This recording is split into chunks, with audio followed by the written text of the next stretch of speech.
వందే మాత్రం. నేను మీ journalist Navata. Welcome to R voice. నాకు ఈ ఆర్టికల్ చదవగానే ఫస్ట్ అనిపించిన మాట ఏంటి అంటే, వీడు మనిషా పశువా? ఇక్కడ పశువులను అవమానించాలని మాట్లాడట్లేదు. ఒక విజ్ఞత, ఒక జ్ఞానం పశువులకు ఉండదు, మనుషులకు ఉంటుంది అని నేను నమ్ముతా. మిగతా అన్నీ సేమ్, కానీ ఒక విజ్ఞత, వర్షావావి, లేకపోతే ఒక జ్ఞానం అనేది పశువులకు ఇవ్వలేదు, అది మనుషులకు మాత్రమే దేవుడిచ్చిన వరం అని. కానీ కొందరిని చూసినప్పుడు ఓహో పశువులే అనుకున్నాను, పశువులుగా పుట్టబోయి మనుషులుగా పుట్టిన వాళ్ళు కూడా ఉన్నారు, అందుకే అవి లేకుండా అడ్డమైన కారు కూతలు కూస్తూ బతికేస్తున్నారు, వీళ్ళది ఒక బతికేనా? వీళ్ళు అన్నం తింటారా, అశుద్ధం తింటారా, గడ్డి తింటారా అని అడగాలనిపిస్తుంది.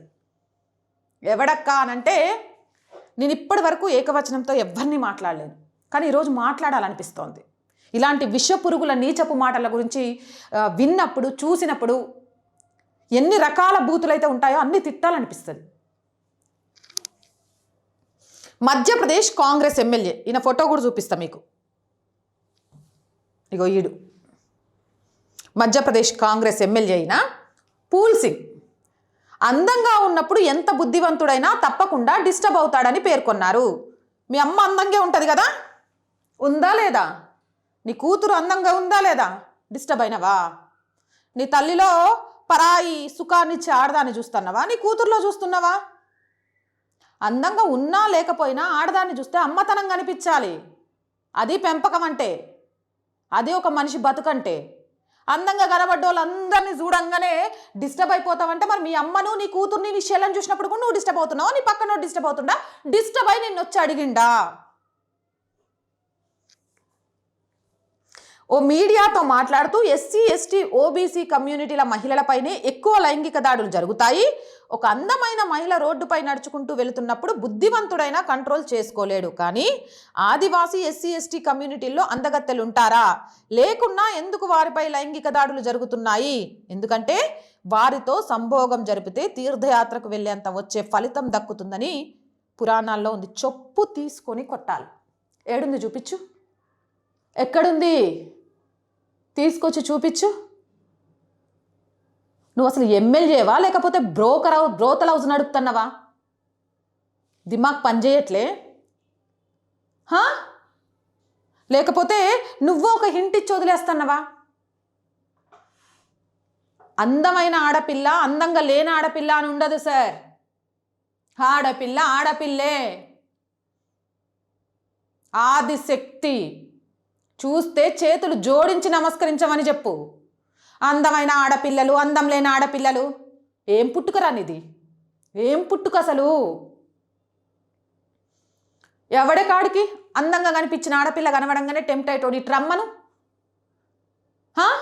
వాళ్ళ అమ్మ అయ్య ఏం నేర్పించిండ్రో అడుగుదాం.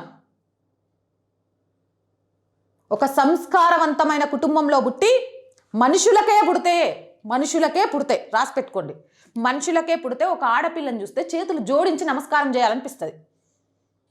కాదు, మేము పశువులు లాంటి వాళ్ళం, పశువుల్లాగా పోరగాళ్ళని కన్నాం, పశువుల్లాగా పుట్టినోళ్ళే మా పోరగాళ్ళు అనుకుంటే వాళ్ళకి సంస్కారం ఉండదు, బుద్ధి ఉండదు, జ్ఞానం ఉండదు.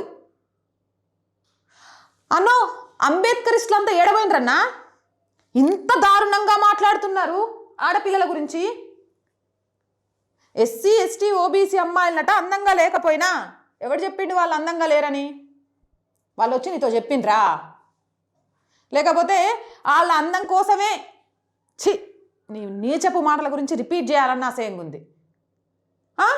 వాళ్ళతో సంభోగం చేస్తానట మంచిదని ఈయన చెప్తాడు, ఏవో వస్తాయని. నువ్వు డైరెక్ట్గా రేప్ చేయండి రా బాబు అలాంటి ఆడపిల్లల్ని, ఆ కమ్యూనిటీలో ఉన్నోళ్ళను అని ఉసిగొలుపుతున్నావా? మరి కాంగ్రెస్ నాయకులు ఇలాంటి వాడిని ఇంకా ఎందుకు సస్పెండ్ చేయకుండా ఉంచిండ్రు?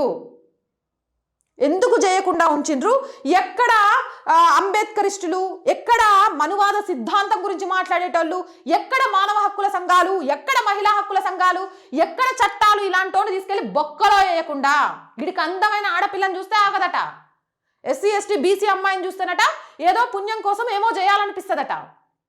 మరి ఇలాంటి వాడిని నడి రోడ్డు మీద వదిలేస్తే ఒక పశువును వదిలేసినట్టే, ఒక మృగాన్ని, విచక్షణ లేని ఒక మృగాన్ని వదిలేసినట్టే. ఎంతో మారణహోమం జరుగుద్ది. ఎందుకు ఉంచిర్రు అనేది నాకు అర్థం కావట్లేదు. కాబట్టి తీర్థయాత్రలకు వెళ్ళలేని వ్యక్తి అందుకు ప్రత్యామ్నాయంగా ఈ కమ్యూనిటీలకు చెందిన మహిళలపై లైంగిక దాడులు చేస్తారు. మరొక విషయం, అసలు మహిళలను అనుమతి లేనిదే రేప్ జరగదు, లైంగిక దాడికి వారు అనుమతిస్తారని వివాదాస్పదంగా మాట్లాడి. నాకు ఇవన్నీ విన్నాక నాకు నిజంగా చెప్తాన్నా, ఫస్ట్ నిలబెట్టి వాళ్ళ కూతురు దగ్గర నుంచి ప్రతి ఆడపిల్లతో చెప్పు తీసుకొని కొట్టిపియాలనిపిస్తుంది. సిగ్గుందారా అడుగుతున్నా. ఎవరికైనా కోపం వచ్చినా నేను ఇందులో బాధపడను. ఓ ఆడపిల్ల రండి నా మీద అత్యాచారం చేయండి అని సపోర్ట్ చేస్తుందా?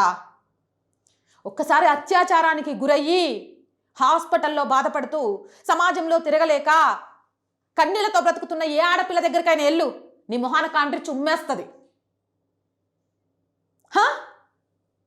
తీర్థయాత్రలకు వెళ్ళిన పుణ్యమా? అసలు తీర్థయాత్రల గొప్పతనం నీలాంటోడికి తెలుసా? ఇది దరిద్రపు భావజాలం. ఈ దరిద్రపు భావజాలం ఉన్న నాయకులను భరిస్తోంది. నాకు అర్థం కావట్లే. ఇది నిన్ననే వచ్చింది. నిన్న యాక్చువల్లీ మనకు ఆదివారం కూడా ఆఫీస్ ఓపెన్ చేసేంత స్టాఫ్ కానీ ఇక్కడ ఫెసిలిటీస్ కానీ లేవు కాబట్టి నేను చేయలేకపోయినా, నిన్నటి నుండి ఈ వార్త చదివినప్పటి నుంచి కడుపు మండుతోంది. సిగ్గు శరం లేకుండా పశువులాగా మనుషుల మధ్య పుట్టి అశుద్ధం తినుకుంటూ ఆడదాన్ని చూస్తే ఒక సుఖాన్నిచ్చే యంత్రంగా మాట్లాడే ఇలాంటి వాళ్ళను నిలువునా పాతి పెట్టినా తప్పులేదు. మరి కాంగ్రెస్ నాయకులు ఇప్పుడు మాట్లాడాల నోరు తెరిచి. ఏడుందో ప్రియాంక వాద్రా, సోనియా గాంధీ ఎడమైనరు? ఈ మాటలకు మీ సమాధానం ఏంటి? సిగ్గుంటే బుద్ధుంటే ఆడపిల్లల్ని రెస్పెక్ట్ చేసే సాంప్రదాయం ఉంటే ఇలాంటి నాయకులను బైకాట్ చేయండి. నేను చెప్పింది రైటా కాదా? మీ అభిప్రాయం ఏంటి? కామెంట్ సెక్షన్లో పెట్టండి. అండ్ వీడియో చూస్తున్న ప్రతి ఒక్కరికి చెప్తున్నానండి, ఆర్ వాయిస్ పొలిటికల్ రెండు మన ఛానల్సేనండి. So please subscribe our channels. Content బాగుంది అనిపిస్తే లైక్ చేయండి, షేర్ చేయండి. ఆర్థికంగా ఈరోజు ఆర్ వాయిస్కి మీ అందరి చేత చాలా అవసరం. ఆర్థికంగా సపోర్ట్ చేయాలి ప్రతి ఒక్కరు అని కోరుకుంటున్నాను. అది కూడా ఈ అమ్మాయి దేశం కోసం, ధర్మం కోసం సరైన కంటెంట్ని తీసుకొస్తుంది అని నమ్మే వాళ్ళు మాత్రమే. అలా నమ్ముతున్న ప్రతి ఒక్కరూ మీకు తోచిన సహాయాన్ని చేసి ఈ ఛానల్ని నిలబెట్టడం కోసం ప్రతిరోజు పరిగెడుతున్న మాకు బూస్టింగ్ని ఇస్తారని ఆశిస్తున్నాం. సపోర్ట్ చేయాలి అనుకుంటే సబ్స్క్రిప్షన్ పక్కనే జాయిన్ అనే బటన్ ఉంది. 1 to 5 లెవెల్స్ ఉన్న ఏదో ఒక లెవెల్లో సపోర్ట్ చేయండి. లేదా స్క్రీన్ మీద గూగుల్ పే, ఫోన్పేతో పాటు అకౌంట్ డీటెయిల్స్ ఉన్నాయి. మీకు తోచిన సహాయాన్ని అందించవచ్చు. వ్యాపార ప్రకటనల కోసం 8328500576 నెంబర్ని సంప్రదించండి. జై హింద్, జై భారత్.